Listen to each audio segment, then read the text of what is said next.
Paano daw magpalit or maglagay ng profile picture sa bagong OWA app? So after nyo makapag-login sa inyong OWA app, ay i-click nyo lang yung settings. Then click change profile picture. Then choose photo. At i-click mo na yung upload selected photo.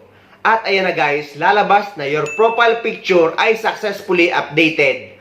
At yan na guys, makikita mo na ang bago mong profile picture. So mula dito kanina sa luma kong profile picture, ay ngayon ay na-upload ko na yung panibago. So ganun lang guys, magpalit ng profile picture sa bagong OWA app. Paano mag-renew ng OWA membership sa bagong OWA app? Eto nga guys yung ini-explore ko nung isang araw, pero wala akong makitang renew membership here. Hindi kagaya sa old OWA app na kahit hindi pa expired ang OWA membership mo, ay may nakalagay na renew membership here. Pero dito sa bagong OWA app guys, base sa mga naka-experience at nakapag-renew na gamit ang bagong OWA app, ay dapat daw totally expired muna ang iyong OWA membership bago lalabas yung renew membership here. At lalabas din dyan na upload your OEC or latest contract at valid passport. At after daw nila ma-approve yung in-upload mong OEC or latest valid contract at passport, ay saka sila magbibigay ng choices para sa mode of payment para ma-renew na ang OWA membership mo.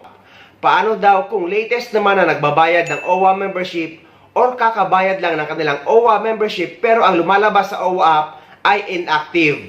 Ano ba ang dapat gawin? Ang gawin nyo guys ay pumunta kayo sa inyong OWA app sa emergency assistance. At dyan naman sa request assistance ay isasalay sa inyo dyan na nakapagbayad na kayo ng inyong OWA membership pero inactive pa rin ang lumalabas.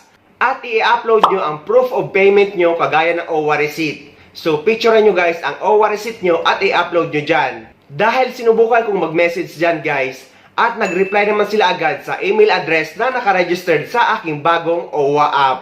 So ayun guys, sana may nakuha kayong idea at sana nakatulong ang video na ito sa inyo. At sa mga hindi pa dyan nakasubscribe sa channel ko, please don't forget to subscribe my YouTube channel and please click the notification bell para lagi kayong updated sa mga upcoming videos na gagawin ko tungkol sa mga updates sa ating mga OFW. Mula dito sa Dubai, maraming salamat. See you next time!